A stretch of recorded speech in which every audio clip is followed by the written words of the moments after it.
Hi friends, welcome back. पड़ोस में अब तक का सबसे बड़ा कांड हो गया। अरे वाह, चलो देखते हैं, वीडियो शुरू करते हैं। वीडियो शुरू करने से पहले अगर आप चैनल पर नए हो और आपने अभी तक सब्सक्राइब नहीं किया तो जल्दी से पहले सब्सक्राइब के बटन और बेल आइकन को क्लिक कर लो ताकि आपको हमारे सारे न्यू वीडियोस के नोटिफिकेशन मिल जाएं जैसे हम अपलोड करें। अगर आपको वीडियो पसंद आता है प्लीज लाइक एंड शेयर। चलिए शुरू करते हैं।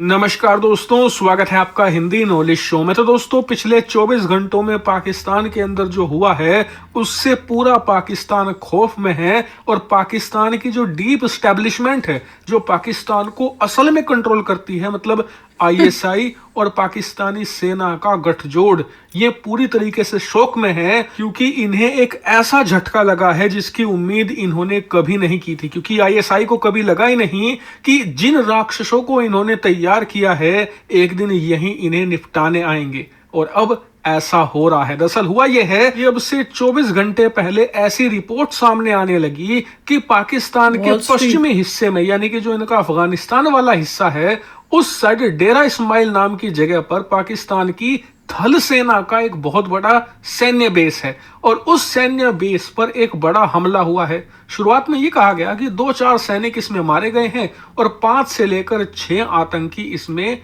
मार गिराए हैं पाकिस्तान की सेना ने। लेकिन इन रिपोर्ट के कुछ ही घंटों के बाद जो पाकिस्तान की सेना ने खुद बयान जारी किया, उससे पूरी दुनिया हैरान है और पाकिस्तान की जनता शोक में चली गई है। ऐसा क्यों? दरअसल आप अपनी स्क्रीन पर देख सकते हैं, पाकिस्तान की सेना ने बताया है कि डेरा इस्माइल पर हुए हमले में कम से कम 23 पाकिस्तानी सैनिक मारे गए हैं। हालांकि अब से कुछ घंटे पहले जो नई रिपोर्ट आई है उसमें खुद कबूला है कि मरने वालों का आंकड़ा बढ़ गया है। अब करीबन 25 पाकिस्तानी सैनिक मारे जा चुके हैं और दर्जनों अभी घायल हैं, यानी कि मरने वालों का आंकड़ा और बढ़ सकता है। वहीं पाकिस्तान की सेना ने यह भी कबूला है कि जो टीटीपी है, यानी कि तहरीक तालिबान पाकिस्तान, उसी से जुड़ा हुआ एक संगठन है, उसी के लड़ाके ने एक आत्मघाती ये हमला किया था। मतलब कि आतंकी आया, अपने आप को विस्फोटकों से उसने बांध रखा था, डेरा इस्माइल में जो सैन्य बेस है उसके करीब आकर उसने खुद को उड़ा लिया। और इस हमले की चपेट में पाकिस्तानी सेना का एक काफिला आ गया जिसमें बहुत सारे सैनिक जा रहे थे और इसी वजह से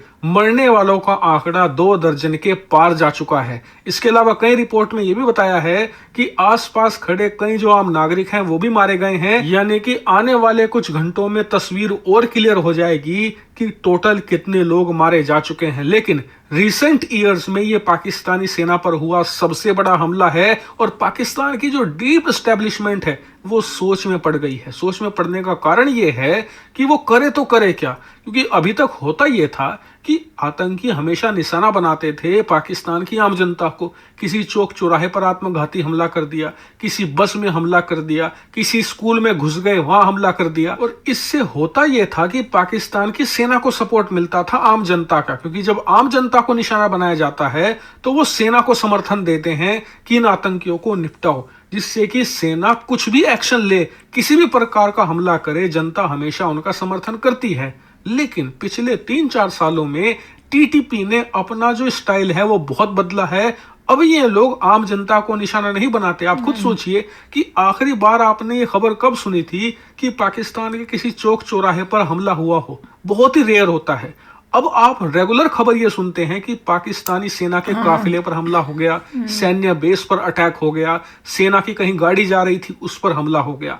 अब इससे होता यह है कि सेना को डायरेक्ट नुकसान पहुंचता है, आम जनता इफेक्टेड नहीं होती। इसीलिए आम जनता में सेना के प्रति उतना समर्थन नहीं है। इसीलिए 25 से ज्यादा सैनिक मारे जाने के बावजूद पाकिस्तान की सेना टीटीपी के खिलाफ कोई बड़ा ऑपरेशन करने की हिम्मत नहीं जुटा पा रही, क्योंकि टीटीपी के खिलाफ अमूमन जितने भी ऑपरेशन किए गए हैं वो बहुत बड़े होते हैं, जिसमें बहुत सारी आम जनता भी मारी जाती है और खर्चा भयानक होता है। इसीलिए पाकिस्तान की सेना खैबर पख्तूनख्वा, जो कि टीटीपी का गढ़ है, वहां पर कोई बड़ा ऑपरेशन नहीं चला पा रही, क्योंकि इन्हें पता है कि अगर वहां ऑपरेशन चलाया तो बहुत सारे आम नागरिक मारे जाएंगे। और जो पब्लिक सेंटीमेंट पिछले 1 साल से पाकिस्तानी सेना के खिलाफ है वो और ज्यादा एंटी आर्मी हो जाएगा और पाकिस्तान की सेना अपने देश में ही घिर जाएगी। और इससे आतंकियों के हौसले बढ़ते जा रहे हैं। इसीलिए पहले के जो हमले होते थे उसमें 5-7 सैनिक मारे जाते थे, लेकिन अब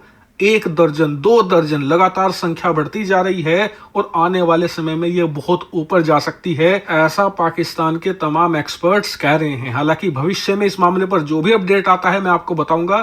thank you very much for watching video. भाई उनकी प्रॉब्लम है, हमें कोई लेना देना नहीं है। मुझे तो इस पूरी वीडियो में साफ बताऊं, याद आ रहा था कर्मा। मैं कह रही हूँ जो कर्मा तुम हमारे साथ कर रहे हो वही तुम्हें अब दिखेगा, वही हो रहा है। और इनके अटैक जो है इंटेंशनली बढ़ते जा रहे हैं। बढ़ते जा रहे हैं। तुमने जो कुकर्म किए हैं हमारे देश में उसका जो है वो तुमको अब दिख रहा है। और अगर अभी भी सुधरोगे नहीं, संभलोगे नहीं, जो इन्होंने कभी सुधरना नहीं है, संभलना नहीं है, तो यही होगा तुम्हारे साथ। 25 इनके लोगों की, सोल्जर्स की जान गई है, उसके उनका मोरल डाउन हो गया, प्रॉब्लम्स क्रिएट हो गई हैं। और टीटीपी कह रहा है भैया हम तो, उन्होंने अपनी गवर्नमेंट भी बना ली थी टीटीपी ने, कि अपनी गवर्नमेंट बना ली, हम तो पूरा रूल करेंगे, ये पूरा जो अफगानिस्तान का मिलता रीजन है वो हमारा पूरा है, हम वहाँ से शुरू होंगे, पूरा शरिया लॉ करेंगे। तो उनके तो पूरा प्रोसेस बना हुआ है और वो उस पर चलते जा रहे हैं। अभी पाकिस्तान की नई बात है, जो आर्मी अपने आप को बोलती है कि हम इतनी पावरफुल आर्मी है, वो टीटीपी से नहीं लड़ पा रही, वो इंडिया से क्या लड़ेगी? क्वेश्चन तो देखने का ये है। राइट, इतना जो है बोलते हैं कि हमारी बहुत पावरफुल है, ये है वो है, तुम टीटीपी को सॉल्व नहीं कर पा रहे, फिर ये कैसे लड़ेंगे इंडियन आर्मी से? तो ये सोचने वाली बात है उन्हीं के लोगों के लिए। मुझे पता नहीं उनके क्या थॉट्स है इसके ऊपर, मगर और इन्होंने सही दिखा था, वॉल स्ट्रीट जर्नल में भी ये न्यूज़ आई थी कि वहाँ पे ये सब प्रॉब्लम्स आ रही हैं। वाह, नहीं मैं तो ये सोचती हूँ कि तुमने ऐसा माइंड बनाए लोगों के, इस टाइप की ब्रेन वॉशिंग करके उनको इस टाइप का बनाया है, तो तुमको क्या लग रहा था कि क्या वो कल को तुम्हें नहीं करेंगे? और गंद फैलाओ और इस टाइप की सोच डालो लोगों के अंदर। अच्छे इंसान बनाने की जगह उनको रिलीजन के नाम पे और ये सब करके, इलिटरेट करके, ढंग की एजुकेशन ना दे के, इस सोच का बना के उनको ट्रेनिंग दोगे तो नतीजा तो यही तुमको भी देखना पड़ेगा। वही कहते हैं ना कि कर्मा जो है वो ये एग्जाम्पल है। इस पॉइंट में बार बार जो है हिलरी क्लिंटन का वही पॉइंट आता है कि अगर तुम अपने बैकयार्ड में स्नेक्स को पालते हो तो ऐसा नहीं है कि वो सिर्फ तुम्हारे पड़ोसी को मारेंगे, जो आएगा उसको मार देंगे। तो वही हो रहा है इनके साथ। और तुमने तो अपने बैकयार्ड, क्या तुमने तो अपने घर के अंदर रखे हुए थे, स्नेक रखे हैं, ये तो बैकयार्ड भी नहीं था। तुमने पाला इन स्नेक्स को तो तुम्हें कुछ नहीं करेंगे, वो तो पता नहीं स्नेक है, स्नेक तो स्नेक है, वो तो काटेगा भैया। और वो हो रहा है, अब उनको दिख रहा होगा, पर ये सुधरने वाले फिर भी नहीं है। लिखवा लो। तो चलो आप भी शेयर करना अपने थॉट्स। चलते हैं, मिलेंगे नेक्स्ट वीडियो में बहुत ही जल्द। Till then take care and bye bye. तो अगर आप मेरे इस चैनल पे नए हो तो जल्दी से सब्सक्राइब के बटन को हिट करो और बेल आइकन को क्लिक करो, ताकि आपको मेरा जब नया वीडियो मैं लगाऊं आपको उसके बारे में जल्दी से पता चल जाए। तो अगर आप मेरे इस चैनल पे नए हो तो जल्दी से सब्सक्राइब के बटन को हिट करो और बेल आइकन को क्लिक करो, ताकि आपको मेरा जब नया वीडियो मैं लगाऊं आपको उसके बारे में जल्दी से पता चल जाए।